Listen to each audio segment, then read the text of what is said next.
¿Qué permite hacer? Permite valorar la calidad funcional de las vías aéreas, el parénquima pulmonar, la vasculatura respiratoria y los centros de control neurológicos. Lo que hacen es medir cómo llega el aire a los pulmones y ver cómo se realiza el intercambio gaseoso. Básicamente eso son pruebas de función pulmonar. Tenemos aproximadamente 12 pruebas de función pulmonar.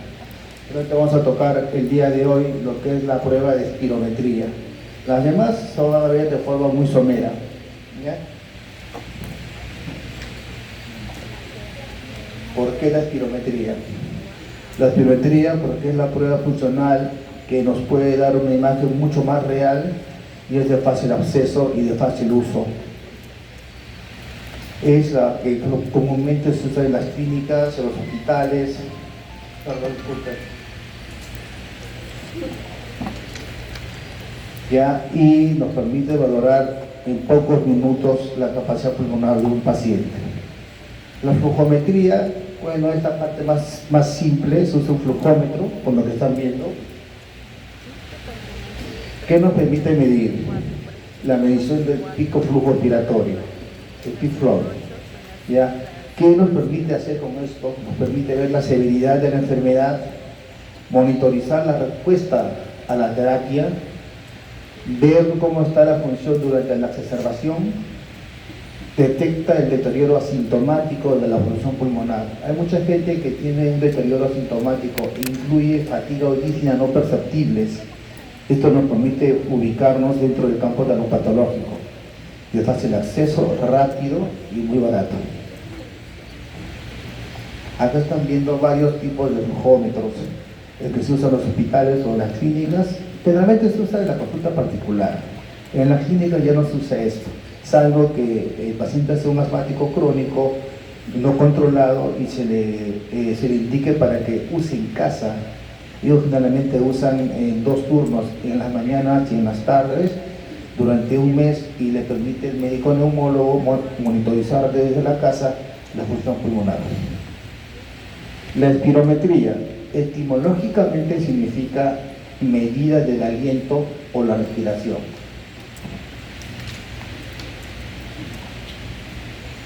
Básicamente lo que mide es la aspiración pulmonar, no la inspiración. Permite ver cuánto de aire nosotros podemos exhalar.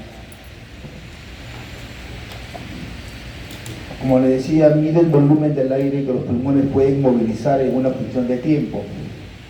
Nos permite establecer alteraciones de la capacidad ventilatoria, clasificarlas y determinar su gravedad. Esto nos permite ver generalmente si lo que estamos frente a nosotros es una patología leve, moderada o severa, y nos permite avanzar en el tiempo y pronosticar lo que el paciente pueda hacer mucho más adelante. Generalmente lo que nos hace medir la espirometría son las patologías donde cursan con limitación ventilatoria restrictiva, en este caso las fibrosis pulmonares, ¿ya? O las que van a alterar la obstrucción bronquial, obstrucción del flujo aéreo, el asma y el EPOC. Hasta ahora está todo ok. ¿Alguna pregunta, por favor? Ya, las indicaciones de la espirometría. Son varias indicaciones. La primera es la evaluación ante sintomatología respiratoria. Si un paciente viene a ustedes con patología respiratoria caracterizado por tos, discapacidad funcional, disnea, ¿ya? O de repente alguna limitación al flujo aéreo, esto nos va a permitir clasificarla, si estamos frente a un patrón restrictivo o un patrón obstructivo. Va a valorar el impacto respiratorio de enfermedades hacia otros sistemas. Generalmente cuando hay patología respiratoria, no solamente se ve alterada la parte respiratoria, también vamos a alterar la parte cardíaca. Ya, recuerden que un cuarto, donde viven dos pacientes entre comillas, uno está enfermo y el otro se va a contagiar. Y en el cuarto llamado tórax viven 2, vive el corazón y viven los pulmones. Cuando uno de ellos se altera, va a alterar también al otro en la parte funcional. También nos permite ver la alteración funcional respiratoria ante pacientes de riesgo por tabaco, drogas inhaladas, humo de leña y agentes laborales. Esto se ve generalmente en las enfermedades adquiridas como por ejemplo el EPOC o la fibrosis pulmonar. Nos permite hacer una evaluación preoperatoria. Generalmente todas las cirugías que se realizan en los hospitales nos piden un RQ neumológico que está basado en una placa de rayos X y una espirometría, y aparte de los exámenes físicos. ¿Para qué? Para poder ver las posibles patologías o las posibles alteraciones que se puedan presentar en el paciente antes, dentro y postoperatorio.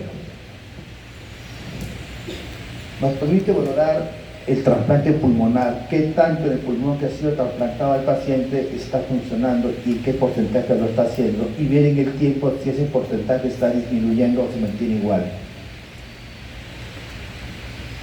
Como ven acá tenemos las enfermedades adquiridas laborales. El minero sufre de neumoconiosis, silicosis, que es un patrón restrictivo. La gente que fuma o los que usan leña para cocinar biomasa también tienen alteración de tipo obstructivo, el EPOC. Toda cirugía, por más pequeña que sea, tiene que ser evaluada en pacientes mayores de 60 años. Las patologías cardíacas también son evaluadas mediante lo que es la parte de la espirometría. ¿Por qué? Porque la cirugía cardíaca es a cielo abierto y va a haber alteración de la funcionalidad del pulmón, tanto la parte inspiratoria como expiratoria. Nos permite también determinar discapacidades u otras evaluaciones médico-legales, por ejemplo, para los pacientes que van a pedir algún tipo de indemnización laboral por enfermedad ocupacional, silicosis, asbestosis, etc. Nos permite valorar la respuesta terapéutica frente a diferentes fármacos, qué tanto el fármaco que le estamos dando al paciente está haciendo efecto o no en él. Eso se hace generalmente al mes, al tercer mes, al sexto mes y así sucesivamente. Y en un tiempo de 2 a 5 años vemos si el fármaco que se le está dando está haciendo efecto o no, para modificar la terapéutica o cambiar de fármaco. Y también nos permite ver estudios epidemiológicos para ver qué tanto la población de un sitio, de una zona, de un área sujeta a algún tipo de cambio climático o algún tipo de alteración de la atmósfera tiene patrones de tipo obstructivo o restrictivo. Contraindicaciones. ¿En quién no se debe hacer la espirometría? Es una contraindicación absoluta, o sea, nada que ver, no. En los que tienen neumotórax o neumomediastino, que es la presencia de aire en la cavidad pulmonar. ¿Por qué creen? Porque va a haber alteración de la función. No se puede medir, o porque puede tener riesgo que el paciente haga otro neumotórax, o que agrave su neumotórax.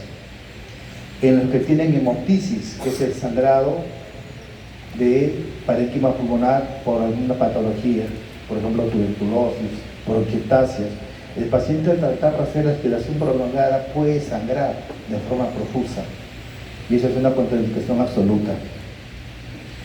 En los pacientes que tienen vómitos, hipermesia gravídica o un tipo de vómito de tipo no tratado. ¿Por qué? Porque al hacer aspiración, aparte de botar, puede aspirarse. En el aneurisma torácico abdominal o cerebral, el esfuerzo puede provocar la ruptura de ellos. El infarto reciente dentro de los primeros 6 meses o la angina inestable. Desprendimiento de retina o cirugías de cataratas reciente dentro de los 6 meses. ¿Por qué? Porque al hacer la aspiración forzada podemos provocar una ruptura de la retina o el caso de la catarata, que esta se agrave. En el embarazo avanzado o complicado, toda acción que genere respiración profunda y rápida puede generar algún tipo de alteración en este caso, un aborto, aborto no, un parto precoz sería, porque es un embarazo avanzado, o una ruptura de fuente. En TBC activa sin tratamiento, influenza o cualquier enfermedad infecciosa respiratoria, porque puede contaminar al que lo está haciendo. Generalmente las espirometrías se hacen con una especie de seguro para que parte del aire que está saliendo no sea contaminante, pero eso no puede ocurrir en todas las clínicas. Por lo tanto, todo paciente que va a pasar a hacer una espirometría se hace descarte de TBC o de influenza o de COVID en este caso, ¿no? Los que tienen sonda o drenaje torácico, ya sea porque tienen una pleuresía, una pleuritis de cualquier tipo o una sonda, puede provocar algún tipo de alteración, ¿ya? O puede ser una limitante para una buena espirometría. La inestabilidad hemodinámica y la negativa del paciente. Bueno, hay pacientes tan diferentes en esto, no se puede obligar. Recuerden que el médico no obliga al paciente, sugiere, y la indicación muchas veces es más que indicación, sugerencia. Si el paciente no desea, no desea.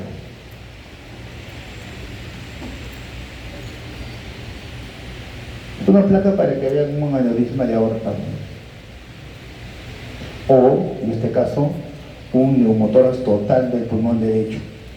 Si ven ustedes, van a ver que la imagen del pulmón derecho está colapsada y lo que está alrededor de la parte pariliar es el pulmón colapsado. Las anginas de pecho, la hemoptisis.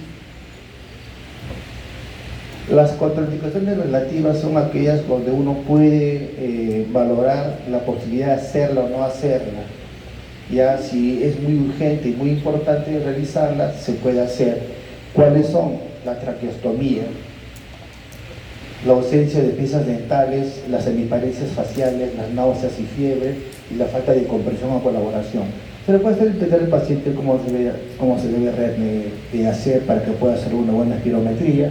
En las traqueostomías ponen un pequeño aparatito a nivel de la que es el estómago para taparlo. En la ausencia de piezas dentarias se le enseña cómo cerrar la boca de forma total para que no evite la fuga de aire. En las hemiparesias faciales también, ya sea parálisis de Bell.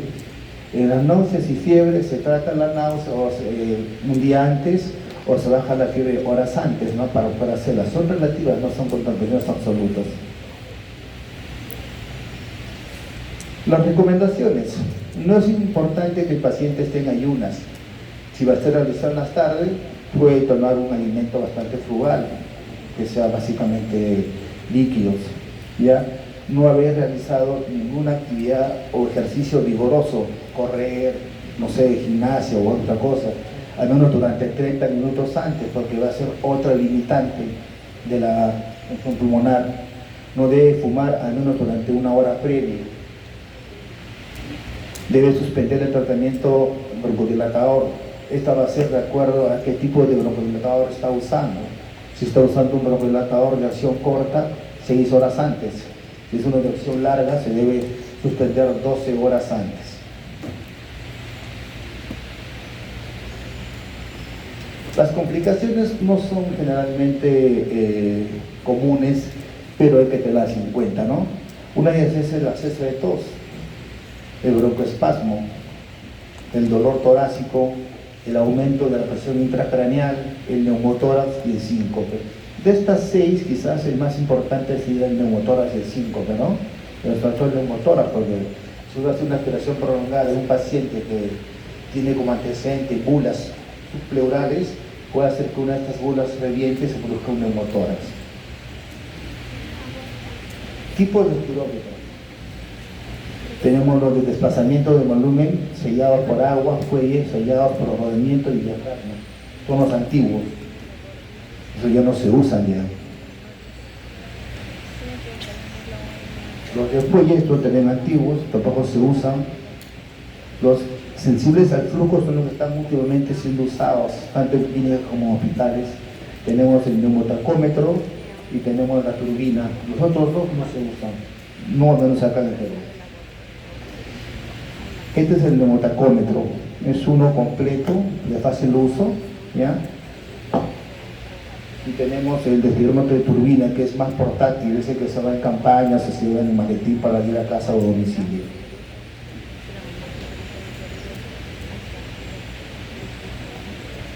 La técnica. Material necesario, una habitación acondicionada y aislada acústicamente. Bueno, eso es relativo, ¿no? Pero una habitación debe estar acondicionada para ello, ya aislada de todo de cualquier tipo de ruido, ya. Debe haber un taquímetro, una báscula, un termómetro para medir la temperatura ambiental, un barómetro para medir la humedad relativa del aire y una calibración del equipo. Antes de comenzar la espirometría, es preciso introducir datos en el espirómetro para el cálculo de los valores de flujo y de volumen adecuados en cada paciente. Eso es importante. Generalmente todos los espirómetros están acondicionados con un estándar, ¿ya? Y eso, para eso se necesita el peso, la talla, la raza, la edad, el sexo, ¿ya? E incluso la hora que se va a realizar, y eso nos da un estándar. Esto es lo que debes votar de acuerdo a tu peso, talla, edad, sexo y raza, ¿ya? Ese es el predicho o el predictivo. Estos datos que se manejan dan tres datos: el valor predictivo, que es el valor que tú tienes que hacer o acercarte a ese valor; el obtenido, que es lo que tú haces o lo que tú estás votando; y el porcentaje que representa del obtenido al predicho. Por ejemplo, si yo tengo que votar 6 litros en una expiración prolongada rápida, ese es mi estándar, es 6 litros, yo voto 4. ¿Cuánto es el porcentaje de ello? Aproximadamente será un 70%, al 60% de mi predicho. En eso se basa esto, ¿no?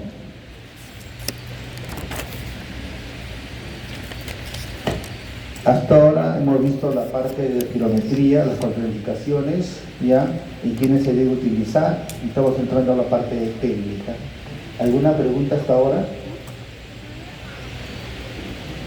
¿O han entendido todo o ya sabían todo? El doctor Casanova les hacía hacer práctica de esto, creo, ¿no? Por grupos. Ya. Antes de realizar la espirometría, ¿qué se debe hacer? Lo primero es explicar al paciente en qué consiste el procedimiento, ¿no? Primero, que no utilice ningún broncodilatador. Si tú usas un broncodilatador, ¿ya? De acuerdo al tipo de fármaco que sea ¿no? Si es acción larga o acción corta. Ya no debe fumar ni tomar bebidas con cafeína porque van a alterar algo.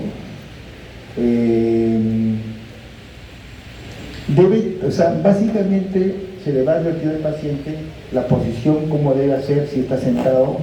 La ropa debe estar una ropa suelta, ¿ya? Generalmente la prueba se hace sentada. Hay gente que lo hace bien parado. Va a depender de la comodidad del paciente o de una limitante. Y hay que también llenar algún tipo de consentimiento informado. Toda prueba o procedimiento médico, por más simple que sea, debe ser llenado con un consentimiento informado.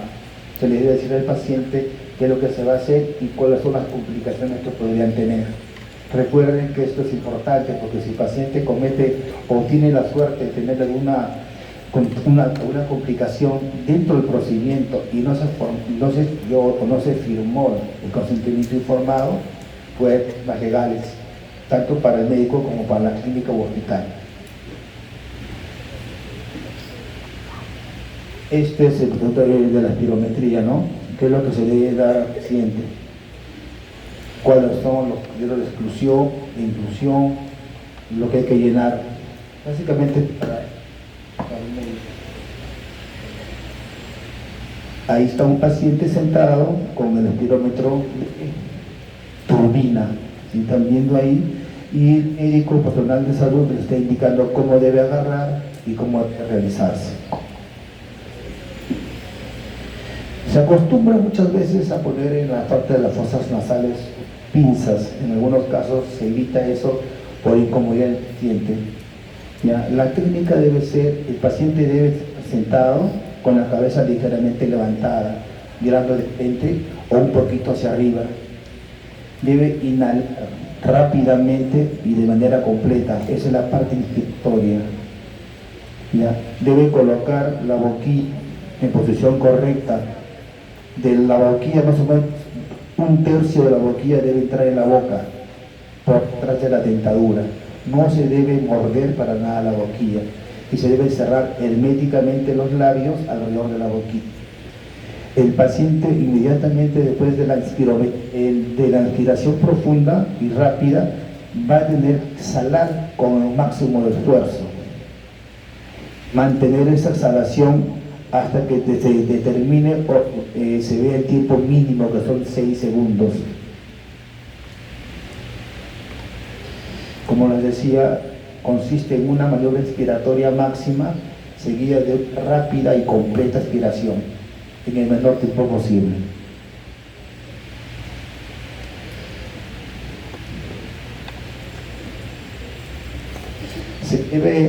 Lo que te va a medir son 3 parámetros, ¿no? Te va a medir capacidad vital forzada, o sea, el FVC, el BF1, ¿ya? Y la división entre estos dos. Deben ser obtenidas 3 curvas o 3 espirometrías satisfactorias que duren más de 6 segundos y que tengan una diferencia no mayor al 5% entre ellas, o aproximadamente 100 centímetros cúbicos o 100 mililitros.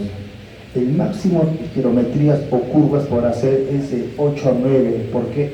Porque pasado esto el paciente se agota, y cuando se agota va a tener menor capacidad y menor esfuerzo para poder hacer la prueba. Esta es una curva ideal o una curva prueba. Si ustedes ven, el BF1 es el aire exhalado en el primer segundo, y lo que nos va a medir va a ser el calibre de las vías bronquiales y por ende nos va a medir si existe o no alguna obstrucción en el paciente.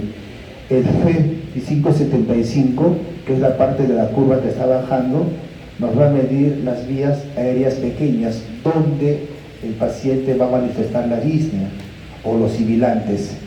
Y la parte de la curva que está en la parte inferior es la inspiración profunda rápida. Esta es una curva volumen-tiempo, tiene lo mismo que el otro. Ya ustedes ven el BF1, que es todo el aire exhalado en el primer segundo, la meseta que va a durar aproximadamente 6 segundos. Esto que está acá nos va a dar la capacidad vital completa. Se da siempre en litros. La diagonal, tenemos en la parte vertical lo que son los litros, en la parte horizontal el tiempo en segundos. Debe ser una espirometría buena cuando mide entre 5 a 7 segundos por 6 segundos. Las principales medidas que nos va a dar la tirometría son 13. La capacidad vital forzada, el máximo volumen de aire expirado, es lo que ustedes van a botar en una expiración total y rápida, en litros, ¿ya? Y esa es parte de una inspiración profunda y máxima. Se va a expresar en litros y se considera normal cuando es hasta el 80% de su valor teórico, de su valor predicho o predictivo. El volumen expiratorio forzado máximo en el primer segundo, o BF1, es el volumen de aire que expulsa durante el primer segundo de la expiración forzada. Aunque se expresa en mililitros, también se da en porcentaje, y generalmente es normal si su valor es igual o mayor al 80% del predictivo o el predicho. Y la relación BF capacidad vital forzada, que es el Tiffany, está en porcentaje, indica la proporción de la capacidad vital que se usa durante el primer segundo, y nos va a dar una idea cabal sobre si estamos frente a una obstrucción o una restricción, y debe ser hasta el 70% o más del valor teórico o predictivo. Eso que ven ustedes es una sismografía. Eso es para medir otro tipo de volúmenes. Una espirometría se considera correcta cuando tiene aceptabilidad, o sea, que no haya una vacilación al comenzar la maniobra. Vamos a ver una figura de esto.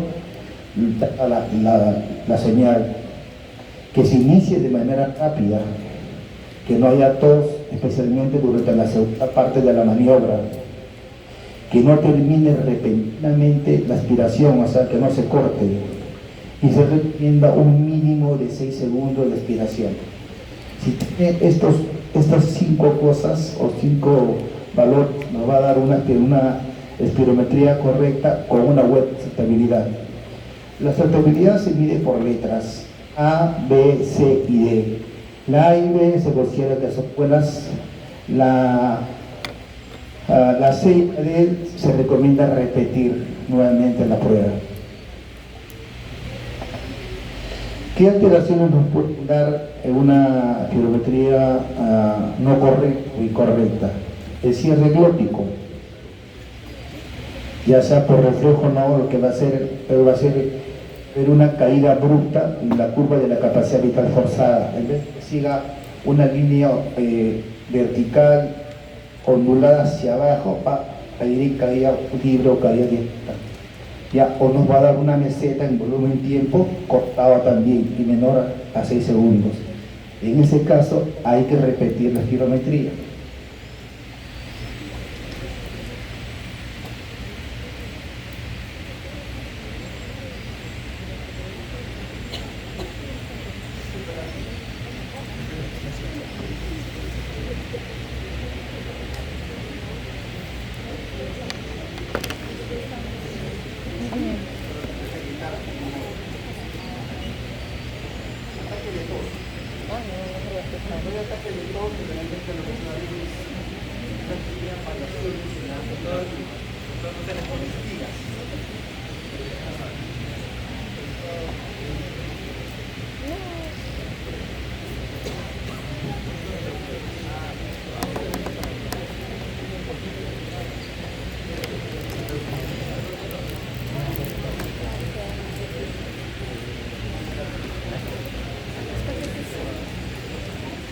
¿Cuántos tiempos? Ay, no, yo no me gusta nada.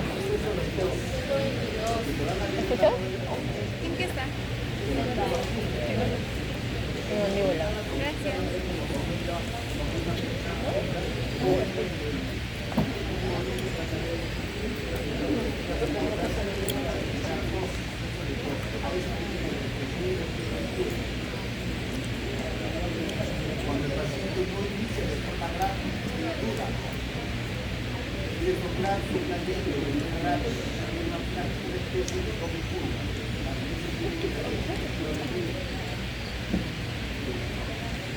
Cuando el paciente exhala varias veces, se hacen respiraciones, no uno, no, 2 o 3, tal vez 2 o 3 pequeñas curvas, y hay una posición más grande. Cuando el paciente hace un uso variable, tenemos 3 espirometrías o 4, debe haber una correlación o una adecuada estabilidad. Hay más pequeños, medianos y grandes.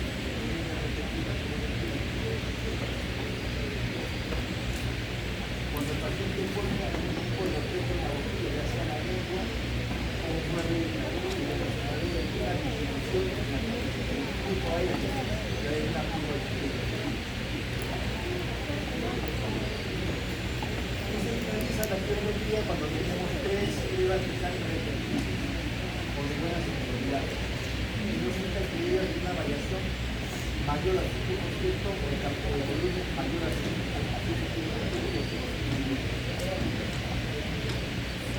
Esto es lo que se llama reproducibilidad. Se ponen 3 o 2 o 3 curvas espirométricas, casi todas coinciden.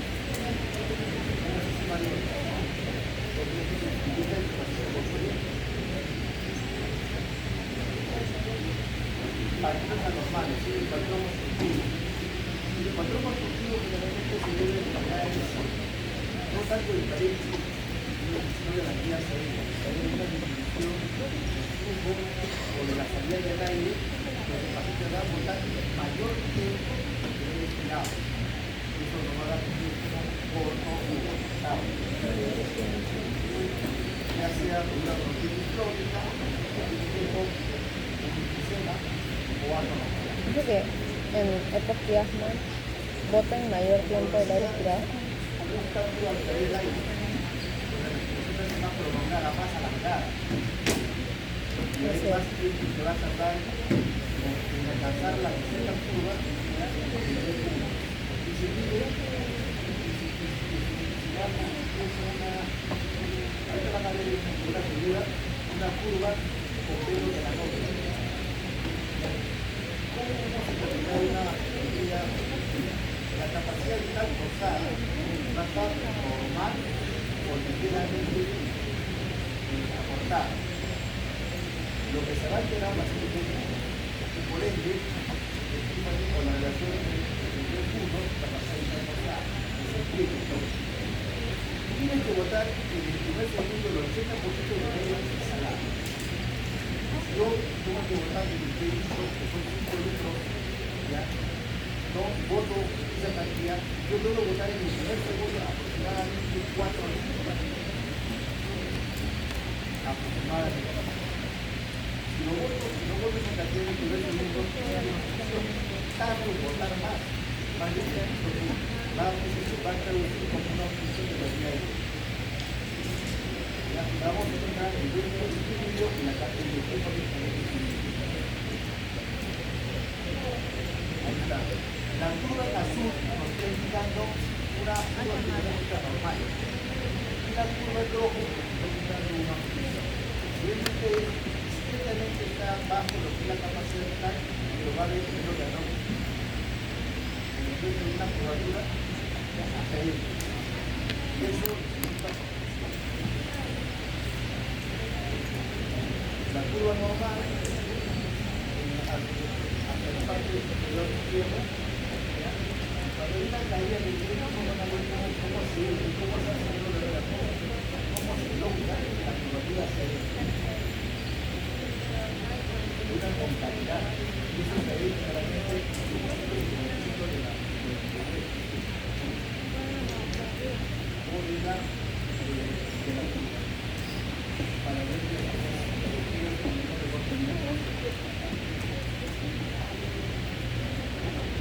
Entonces, ¿de qué no se escucha por aquí? Está peor. para repasar. Cuando una capacidad está forzada, normal, el 10-1 está alterado, está menor, y la capacidad de la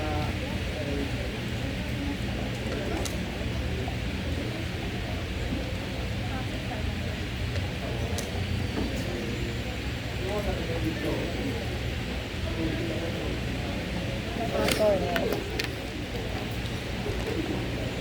Básicamente van a haber dos patrones en la kilometría que ustedes van a tratar de va a haber el patrón restrictivo y el patrón restrictivo. El patrón restrictivo generalmente es la vía aérea se encuentra normal. El paciente logra meter el aire que tiene que meter porque no sube ninguna presión de la vía aérea. Pero el pulmón no tiene capacidad de extender tan duro, ya sea por el paritarismo o por la caja torácica que tiene algún tipo de alteración anatómica. Y eso se debe generar que vamos a ver ahora en el programa. El patrón constructivo, el pulmón sí se puede meter, es una elasticidad. No hay alteración del pared, pero sí de la vía aérea. El paciente puede tomar aire, pero no quiere exhalar por un poco. Tiene asma o enfermedades bronquiales, crónica, hipotensión.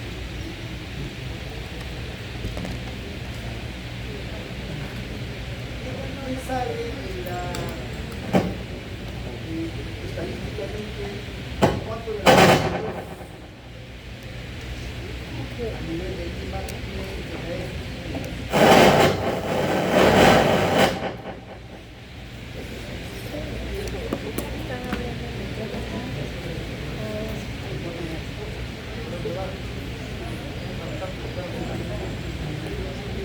Aproximadamente el 17% de la población mundial tiene asma. Bueno, el 21% es menor a 12 años. hablamos en términos de números, hablamos aproximadamente de 1.000.000.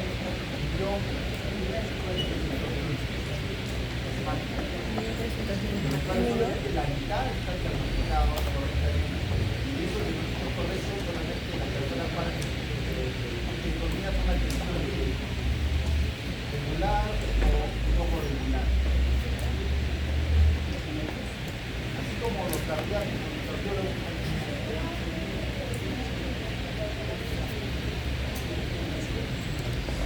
lo que se debería hacer una espirometría en todo paciente que tiene a control de hemorroides,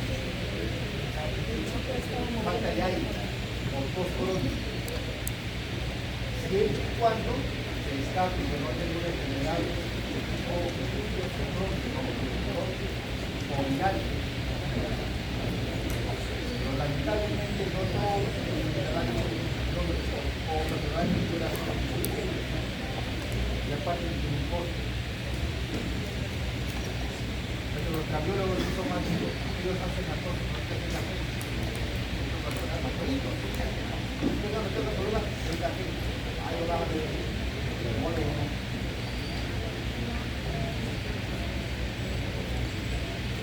Llegamos hasta la parte de acá. Hay una pregunta en cuanto a las otras partes.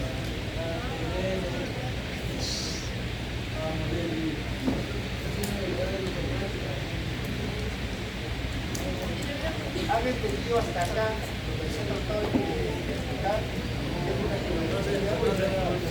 No, hasta donde se fue el volumen del entorno. ¿Han entendido por esa parte? ¿Qué se debe hacer?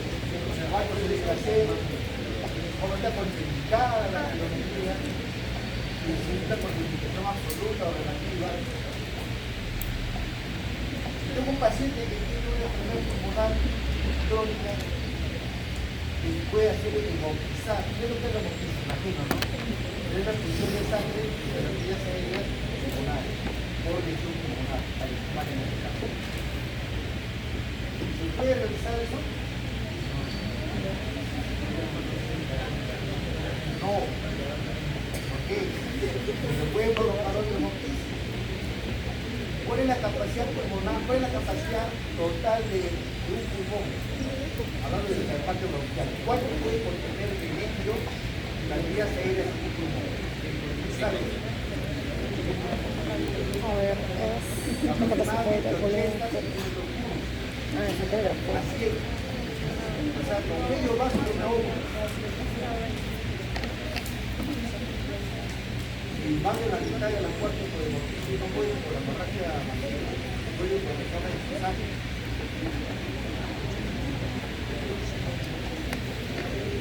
Usted va a hacer una kilometría como mujeres.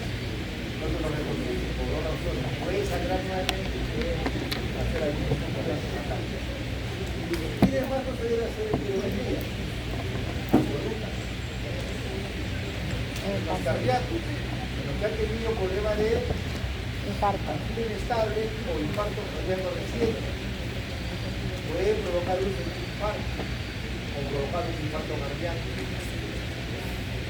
Hemos operado recientemente, sobre todo el cardiaco urinal, en las cirugías, por ejemplo, la gente de la cirugía para sacar máquinas de arterias biliares o lo colocarías en corazones grandes.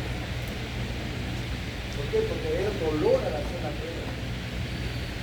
Es una limitación del paciente. El valor que nos va a dar la kilometría es un valor alterado, no real. ¿En quiénes no se debe hacer la kilometría? Absoluta. Los pacientes que tienen enfermedades infecciosas, tuberculosis a la cabeza, o virales, por la capacidad que tienen estos de contagiar a los que están haciendo la prueba, el personal médico, o de contaminar el aparato.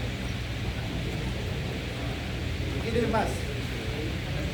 Los operados de cataratas, porque tienen la retina muy delicada, otro tipo de retina.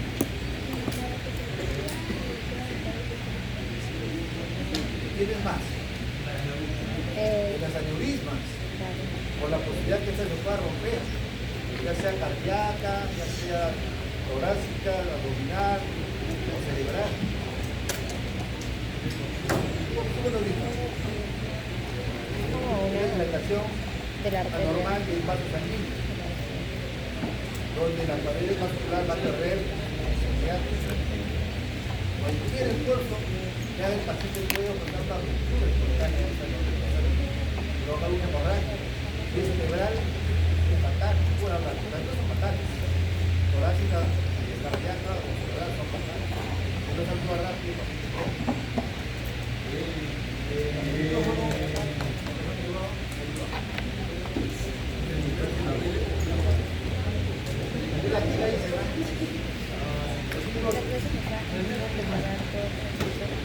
Las comunicaciones relativas a una actividad, eso es lo que le van a preguntar en el examen.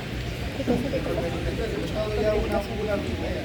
Y las comunicaciones relativas a una actividad donde sí se podría realizar, pero modificando un poco la letra. O si es de urgencia hacer la geometría. Una de las relativas, por ejemplo, es que el paciente no comprenda bien lo que está explicando. Pues hay que mejorar la comprensión, mejorar la técnica, explicar. Las espirometrías, las cuantificaciones relativas a la espirometría son aquellas donde sí, modificando la técnica, se puede realizar. O ayudando al paciente que comprenda mejor.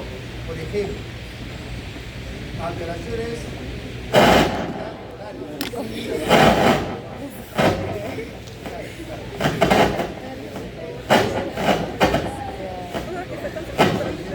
Sí, güey.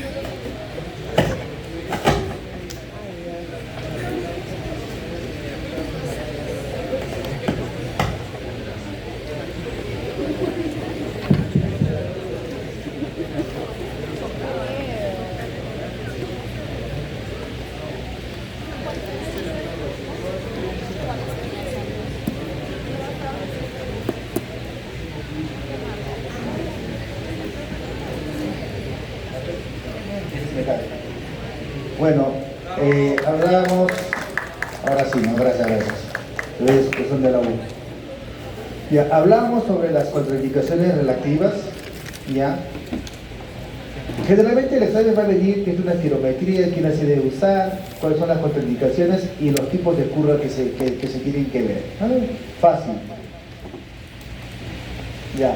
Entonces vamos a hablar sobre los patrones anormales de las curvas espirométricas. El primer patrón anormal son las de tipo obstructiva. ¿Se acuerdan que dije que tenemos que tener 3 valores importantes para poder entender o leer una espirometría? Uno es la capacidad vital forzada, o la capacidad total que uno exhala de una manera fuerte, rápida y total.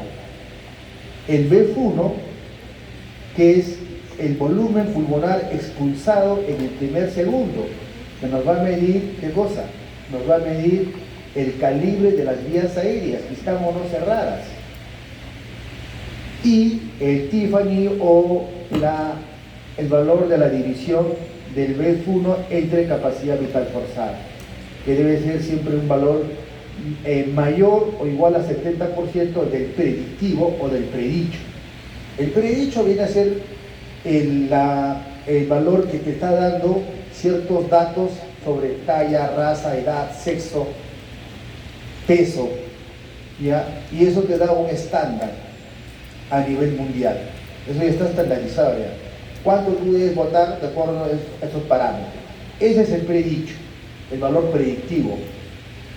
Y de acuerdo a eso tú vas a hacer el valor que tú estás votando, que se debe acercar a ese predicho, o en algunos casos pasan por encima del predicho.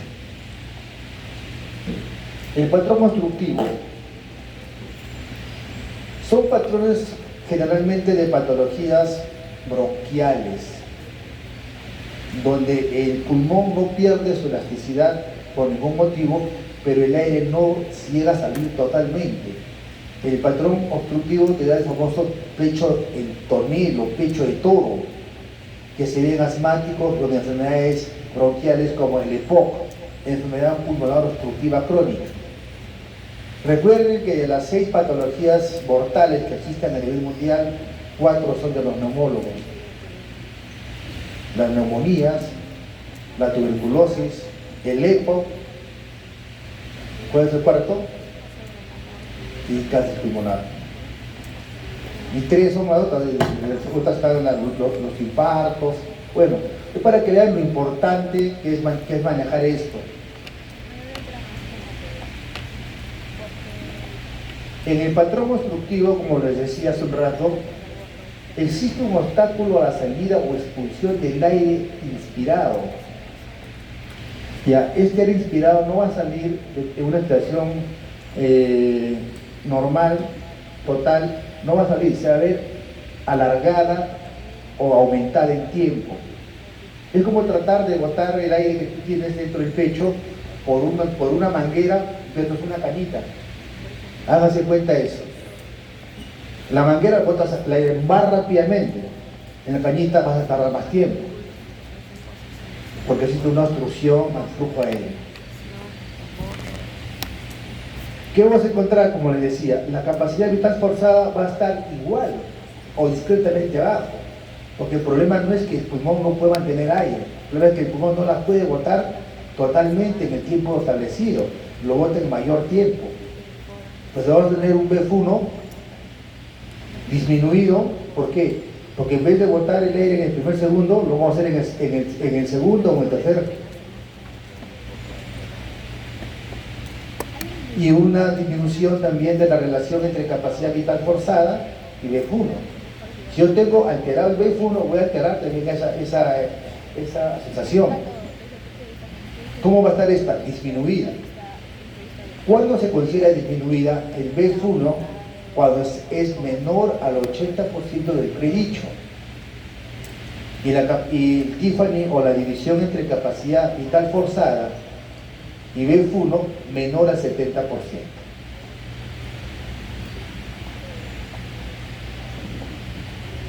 Ahí están las curvas. Como ustedes están viendo, la curva en azul es una curva quilométrica normal. Y la curva en rojo es una curva quilométrica de patrón obstructivo.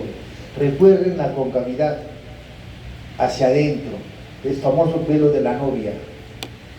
Eso te está diciendo qué cosa, que es un patrón obstructivo. Sin leer los valores de la espirometría, con solamente ver esta imagen, ustedes ya se hacen idea de qué patrón está viendo y a qué patologías puede corresponder este patrón.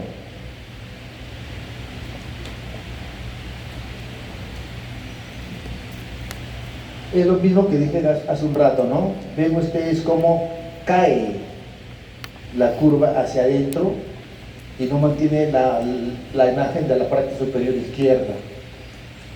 ¿Ya? Es una concavidad que se encuentra en el área del 25-75% de la curva. Más o menos comenzaríamos acá. A partir de acá hasta acá, esta curva cae.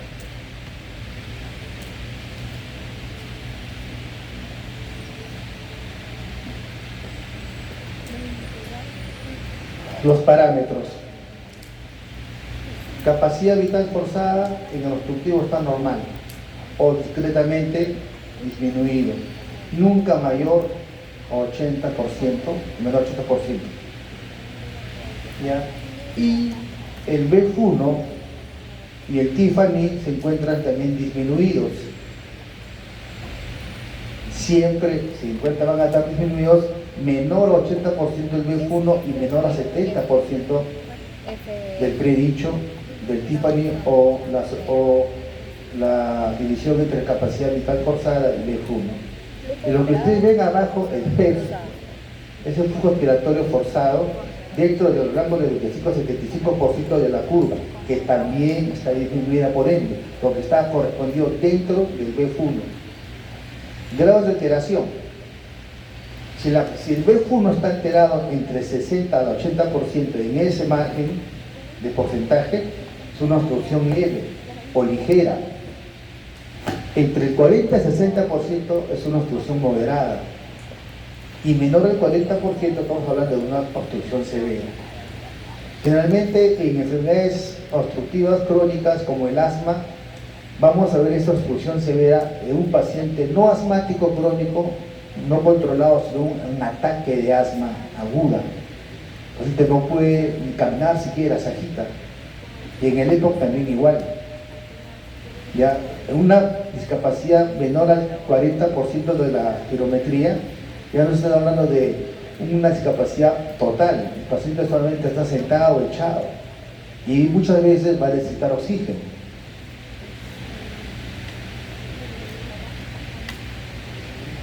¿Qué enfermedades vamos a encontrar que tengan un patrón obstructivo? El asma bronquial a la cabeza, el EPOC, las bronquiectasias. Las bronquiectasias son las alteraciones de la luz bronquial debido a enfermedades crónicas, ya, que van a mermar la adecuada arquitectura del bronquio, la dilatan, bronquioectasia, la dilatan.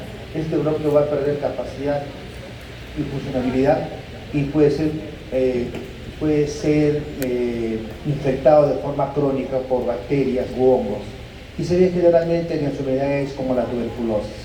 Prácticamente el 95% de los que han tenido tuberculosis llegan a ser bronquiectasias. Y hay también bronquiectasias que no son por tuberculosis, en neumonías, en la fibrosis quística, etc. La hiperreactividad bronquial. La hiperreactividad bronquial no llega a ser un asma teóricamente hablando, pero se comporta como ello. Y se ven enfermedades como la aspergilosis pulmonar y las tuberculosis, sobre todo en la tuberculosis en la fase activa o post-tuberculosis. El edema pulmonar intersticial es más raro eso. Generalmente eso se ve en patologías cardíacas. Las laringitis, bronquitis, bronquiolitis son enfermedades de las vías aéreas altas. Va a haber una alteración, sí, porque va a haber una alteración al flujo aéreo, no propiamente del pulmón, sino de la parte de arriba, de la tráquea, o de los bronquios mayores. Los tumores, porque van a hacer una acción de masa, si es extrínseco o intrínseco. Si es extrínseco, van a aplastar de adentro de la luz, de la parte del parénquima hacia la luz bronquial. Y eso va a causar una disminución del flujo aéreo. Y si son intra, existe, en este caso la masa está dentro del conducto aéreo, también hay una obstrucción. Un cuerpo extraño también va a provocar obstrucción. Puede ser de repente un botón, un tumor o algo. Y las estenosis de laringe, tráqueo y bronquio son enfermedades de tipo congénita. O en este caso también puede ser adquirida, por ejemplo, en aquellos pacientes que han estado intubados prolongadamente. Teóricamente, una intubación orotraqueal mayor a 14 días va a tener una posibilidad de estenosis traqueal. En esos pacientes que han tenido COVID, que han estado más de 30 días intubados, se está viendo últimamente eso. Estenosis traqueal post-intubación prolongada. Entonces tienen que tener una cirugía de tipo reparadora. Son pacientes que tienen estridor, que es como un pito que escuchan ustedes muy fácilmente a metros de distancia del paciente.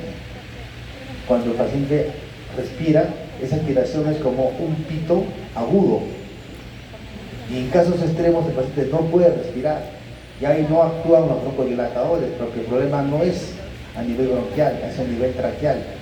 Y ustedes cuando han visto que un anillo traqueal se pueda desprender, no se puede.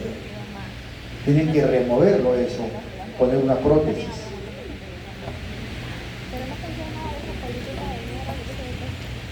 El test de broncodilatación es básicamente para poder determinar si estoy frente a una patología bronquial como el asma o el EPOC u otra de otro origen. ¿Qué se hace? La primera parte de la prueba se hace sin ningún broncodilatador al paciente. Después se le hace inhalar de 3 a 4 disparos o dosis de un broncodilatador beta-agonista o anticolinérgico. El beta-agonista más conocido es el salbutamol. Y el anticolinérgico es el bromuro de difratropio, que tarda más en hacer efecto. Lo ideal es hacerlo con salbutamol, ¿no? Y se espera de 15 a 20 minutos para hacer la segunda prueba espirométrica, que se llama prueba post-broncodilatación. ¿Y qué se va a buscar en esta prueba? Si existe un cambio en el BF1 y en la capacidad vital forzada. Eso se llama variabilidad. Si el cambio es mayor al 12% o 200 centímetros o mililitros, estamos frente a una broncoconstricción variable, compatible con asma. Es una prueba con reversibilidad positiva,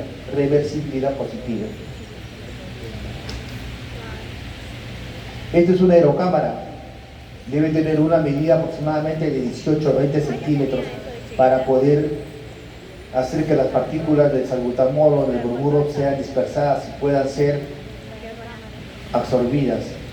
¿Qué porcentaje de lo que ustedes están disparando se absorbe y llega a los bronquios pequeños? ¿Saben? 15 a 20%, si se hace bien hecho. El resto queda en el tubo, en la aerocámara o en la cavidad oral. Es lo que decía, un aumento del 12% del valor absoluto del BF1 o un aumento de 200 mililitros de la capacidad vital forzada nos están determinando que la broncodilatación es positiva, reversibilidad positiva, asma bronquial. Patrones restrictivos. En este caso, y el problema ya no son las vías aéreas, el problema en este caso es el parénquima pulmonar o la caja torácica. Las figuras son bien concluyentes, ¿no? Una cifoescoliosis severa, como la de la señora que está de espalda, en la parte superior izquierda, va a limitar la caja torácica a que ésta se expanda normalmente. Por lo tanto, no se expande normalmente, va a haber también una capacidad vital forzada disminuida. ¿Ya? O en enfermedades donde el parénquima pulmonar se encuentra, entre comillas, endurecido, poco distensible, poco elástico, como en las enfermedades de tipo intersticiales, más conocidas como la fibrosis. Aproximadamente hay 150 o 200 enfermedades que te pueden dar fibrosis. Y estas están englobadas en 5 o 6 grandes grupos. Y lamentablemente para esta enfermedad es nuestro talón de Aquiles para los neumólogos, porque no existe medicamento que pueda detener, corregir la enfermedad.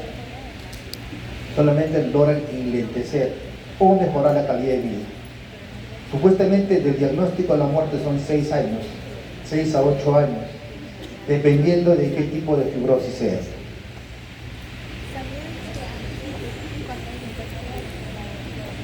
En el patrón restrictivo, ¿qué vamos a encontrar? Una disminución de la capacidad de los pulmones para poder distenderse. ¿Ya? Podemos encontrar esto a nivel de lo que es la parte torácica, como la cifoescoliosis severa o parálisis muscular, síndrome de Guillain-Barré, por ejemplo. Entonces, esto va a ocasionar que la capacidad vital forzada sea reducida. El BF1 generalmente se va a reducir ¿en qué? En concordancia con la capacidad vital forzada. No puedes tener un BF1 de acuerdo a tu predicho, si tu capacidad vital forzada no está de acuerdo al predicho que tú debes tener. En pocas palabras, tú no puedes, si tú tienes una capacidad vital forzada de, por ejemplo, 4 litros o 400 mililitros, y tu BF1 debería ser aproximadamente 350 o 360, pero en una fibrosis tu capacidad está a la mitad, está en 200, 50%. Tú no puedes tener 360 de lo que no existe. Tú tienes el porcentaje de acuerdo a tu capacidad vital forzada. Eso se va a traducir en estas fórmulas. Generalmente lo que se va a reducir va a ser la capacidad vital forzada. El BEF1 va a estar acorde con la capacidad vital forzada y el Tiffany. El Tiffany viene a ser la división entre capacidad vital forzada y BEF1. Va a ser mayor o igual a 70%, prácticamente normal. Entonces yo veo una quirometría con una capacidad vital menor a 80%, con un BEF1 menor a 80%, pero con un Tiffany o la división de la capacidad entre el BEF1 mayor a 70%, 120, 100, 90, estoy hablando de un patrón estrictamente restrictivo, fibrosis pulmonar entre comillas. Si ustedes tienen esto en cuenta, van a poder leer la quirometría rápidamente. Los datos más, que se puede decir, más finos, déjense a los neumólogos.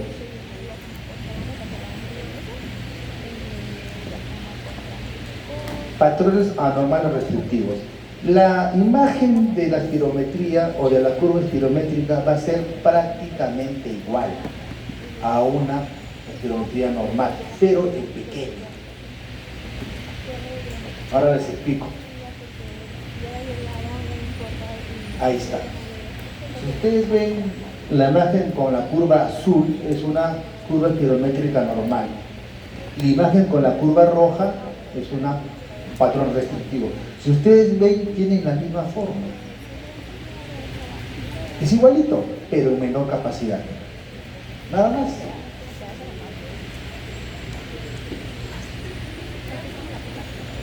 Ven ahí la imagen, igualito.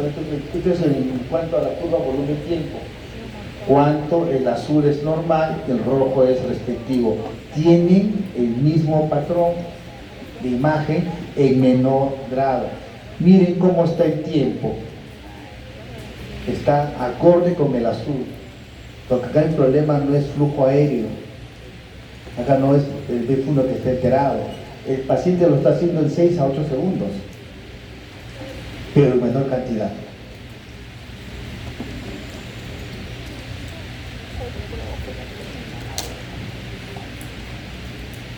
¿Hasta acá han comprendido los patrones obstructivo, restrictivo o quieren que les explique de nuevo? ¿Me quieren preguntar algo? Pregunten, vayan para siempre. ¿Todo bien hasta acá?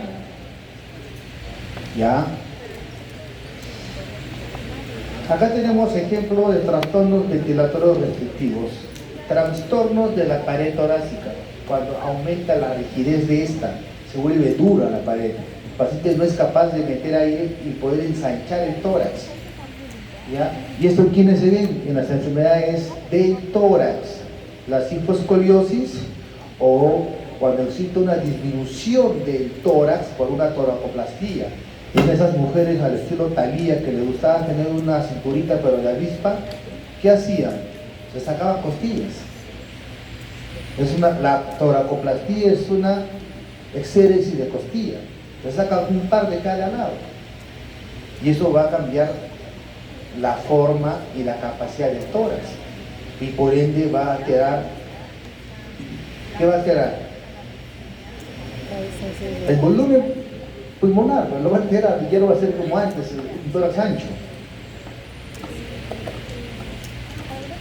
Trastornos de la pleura, también por rigidez o disminución del volumen. Por ejemplo, si estamos frente a una pleuresía, y una pleuresía cuando no se resuelve en 30 días o más, automáticamente se llama pulmón atrapado o secuestro pulmonar. Y eso, y por más que le quiten el líquido de ese tórax, esa pleura queda engrosada. Y al quedar engrosado va a colapsar al pulmón, no le va a permitir que el pulmón se expanda. Eso sería en un fibrotórax. O si existe una disminución del volumen pulmonar por un neumotórax. En este caso, el que se ve alterado siempre van a ser las pleuras viscerales, no las parietales, porque la visceral es la que va a envolver al pulmón. La parietal reviste por dentro al tórax Ya, en trastornos de la función de los músculos respiratorios. En este caso tenemos un tórax normal, pero el diafragma y los músculos intercostales y todos aquellos músculos que están comprometidos en la expiración y en la inspiración va a estar alterada. ¿Hay enfermedades que alteran? Sí. ¿Cuáles de ellas, por ejemplo? El ELA. ¿Qué es el ELA? Esclerosis laminar amiotrófica. No existe una adecuada respuesta nerviosa en el músculo, una alteración en este caso de los nervios y del síndrome de Guillain-Barré. El trastorno del parénquima pulmonar, que es lo más común que se ve, aumento de la rigidez del pulmón, por ejemplo, las fibrosis pulmonares, las enfermedades intersticiales, donde el pulmón no puede expandirse, no puede, entre comillas, la elastancia está alterada, ya, o en disminución del volumen pulmonar, ya sea por una neumonectomía, le han quitado un lóbulo o un segmento o todo un pulmón, entonces va a haber menor capacidad pulmonar.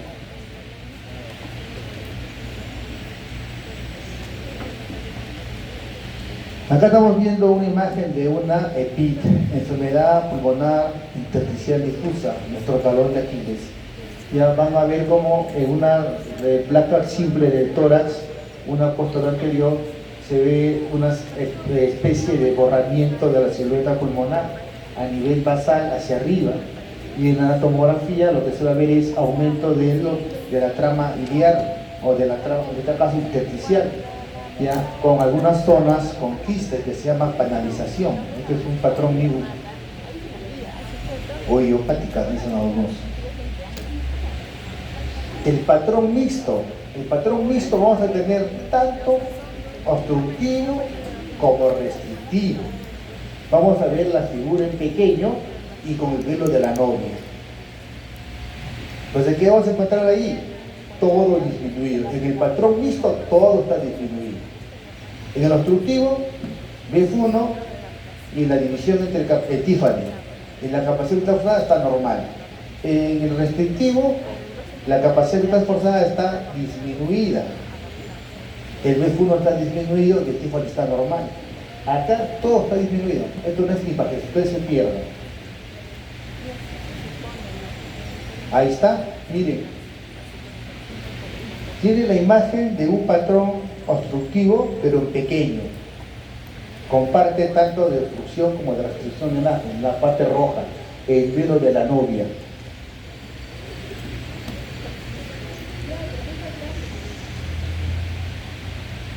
Hasta acá es la parte de espirometría. ¿Han comprendido la espirometría? No le hagan preguntar mucho de patologías, le hagan preguntar en qué consiste la espirometría. Básicamente es, ¿ya? Entonces, alguien me preguntó sobre el delegado, que había faltado una compañera que quería que le pase a ti, ¿no? Ya, te va a pasar el UCB, y así que estudia acá ya no comercializa, ¿no? Y eso le toca por cada UCB. No, ya es todo tuyo, pues ya ahí está todo resumido. Lo que está acá está en el UCB, que yo te va a pasar, ¿ya? La petismografía corporal. El paciente es introducido en una especie de cabina, con una cabina telefónica, entre comillas, ¿ya? Que está diseñada para tal fin, no deja entrar aire ni salir aire, ¿ya? Y lo que va a medir acá básicamente es el volumen del gas intratorácico y la resistencia de las vías aéreas. Es una prueba, es una función pulmonar un poquito más explícita, más, ¿qué les puedo decir? Entre comillas, más perfecta, pero para ver cierto tipo de patologías, en este caso las obstructivas y las restrictivas, más finamente, ¿no? Lo que la espirometría no te da, de repente esta te va a dar, porque también te va a dar espacio muerto. Tienen que leer volúmenes pulmonares. Es importante que lean ese capítulo que no está acá dentro de lo que se considera la parte de pruebas funcionales, sino está en la parte de fisiología. Si ustedes no saben volúmenes pulmonares, no van a entender muy bien qué es la pletis, qué es la espirometría, la flujometría. Eso está en la parte inicial de fisiología pulmonar. Volúmenes o capacidades pulmonares. Ya, léanlo por favor. Ahí está, ¿ves? El paciente está sentado cómodamente en una cabina cerrada, ¿ya? Y van a ver que está conectado a una boquilla especial, donde le van a hacer soplar. Una inspiración profunda seguida de una expiración forzada rápida. Y se ven ahí las expresiones pletismográficas. Palo de golf. ¿Y a qué te va a medir la pletismografía? Te mide todo lo que yo les decía a ustedes. Volumen residual inspiratorio, volumen total, volumen residual expiratorio, capacidad residual funcional, capacidad inspiratoria, capacidad ventilatoria y la capacidad total. Y eso nos va a poder decir qué patología estamos viendo, si es una patología restrictiva o mixta. Ya es mucho más sensible que la espirometría y es más sensible para la detección de patologías donde se usa broncodilatadores. No tienen todos estos los hospitales, ni mucho menos las consultoras privadas, es muy cara. ¿Ya? Entonces, solamente el pletismógrafo vale como $70,000, $80,000. Entonces, nada más tampoco no es muy rentable. Porque una espirometría me da todo lo que quiero saber, básicamente. Claro, en una patología mucho más finas que necesito una pletismografía. Y es más complicado también de hacer, porque el paciente a veces no colabora.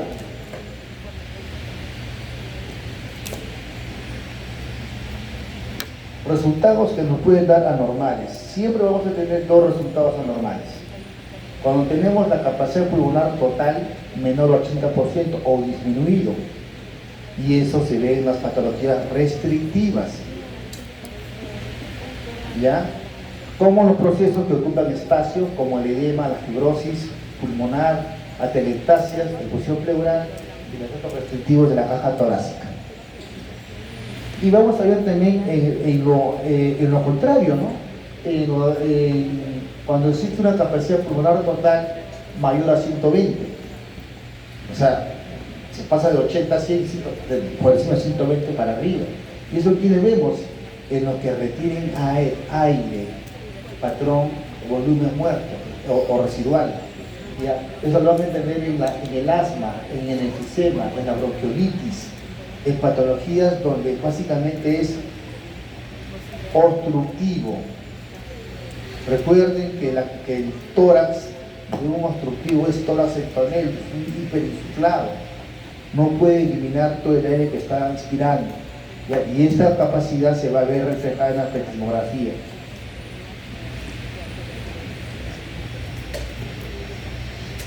Ese es un patrón de qué tipo, restrictivo o obstructivo. ¿Cómo lo ven?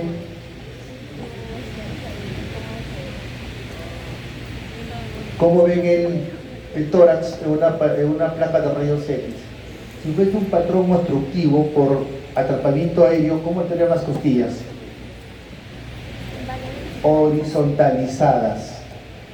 Tórax más ancho de lo normal. Acá no, acá están casi verticales, miren. ¿Y cómo está la tomografía? Este es un patrón new. Total, es como así un queso lleno de huequitos. Es una panalización severa, es un patrón new. Es una fibrosis pulmonar severa, severísima. Pata respira con la pleura. Es lo que les decía, ¿no? Los grados de alteración de todos casi son mismos, 70-80 ligero, menor de 60, de 70 a 60 moderado y menor de 60 ya es totalmente severo. En el volumen residual, que es lo que va a aumentar en los procesos obstructivos crónicos, ya como en el asma, en el enfisema y en la obstrucción bronquial, vamos a encontrar el volumen residual aumentado, tórax entonel. Y la capacidad residual funcional, ¿ya? Son esos volúmenes, están disminuidos en enfermedades restrictivas. Si ustedes saben de estas dos en una pletismografía, ya tienen dominado casi el 60% de la lectura. Leanlo bien esta parte, ¿ya? Si tienen volumen residual, la capacidad residual funcional y el volumen total disminuidos, estamos frente a enfermedades restrictivas. Pero si lo tenemos aumentado, sobre todo el volumen residual y la capacidad residual funcional, vamos a estar frente a enfermedades obstructivas. Nada más, así de simple.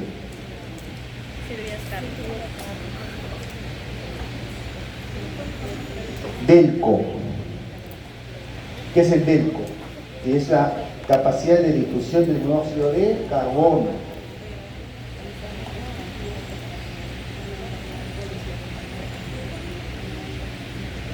Es para medir qué tanto existe la ventilación y la perfusión a nivel pulmonar. Nos va a medir básicamente patrones restrictivos. Se hace aspirar al paciente una pequeña cantidad de CO2 o CO, monóxido de carbono, ¿ya? Se le mantiene por unos 10 segundos que no respire, que se quede ahí y que luego exhale. Y la cantidad de carbono, el monóxido de carbono que el paciente exhale, es lo que nos va a determinar frente a qué estamos. Para ello necesitamos una prueba de hemoglobina y hematocrito previa. Si no tenemos eso, no se hace. Y esto básicamente para patrones restrictivos. ¿Por qué? Porque en los patrones restrictivos la difusión está alterada. Recuerden que es como tratar de pasar por una especie de papelito de Biblia, el aire, en este caso el oxígeno y el CO2, y en otros ya no es un papelito, no es un cartón o algo más grueso. En reposo está feliz el paciente, pero háganlo caminar o hablar, al pasar el oxígeno y el CO2 más lentamente, con mucha más dificultad, va a haber una línea marcada. Y esto es lo que te va a medir esto, el DELCO. Como no podemos medir muy bien el oxígeno, el CO2 nos sirve para esto, el monóxido de carbono nos sirve para esto.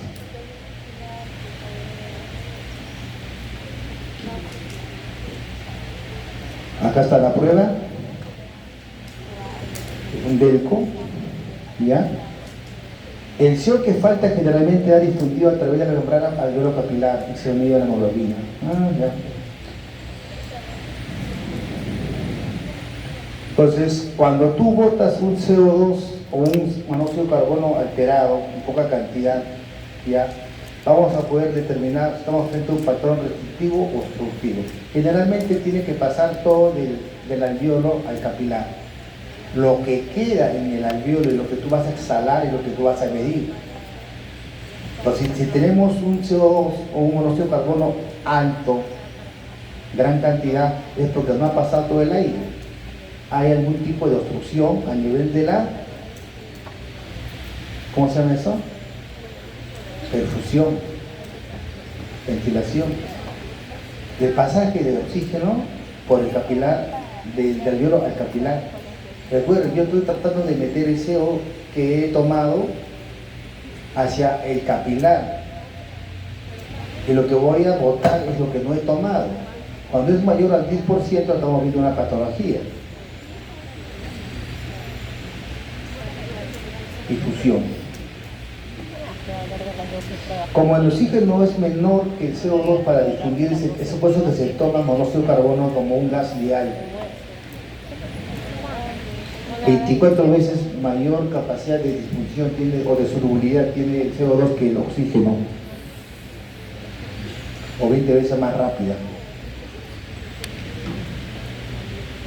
El DELCO disminuye típicamente en el enfisema, en enfermedades intersticiales y en el TEP, trombosis pulmonar, y aumenta en las fases iniciales del patrón constrictivo cardíaco. No, lógico. Esta prueba quizás no se use mucho, ya no es una prueba de aplicación práctica en clínicas o hospitales, pero algo le va a servir. Lo que quiero que sí lean es la parte espirométrica, la espirometría, que en sí es el tema del día de hoy. Esto es un plus.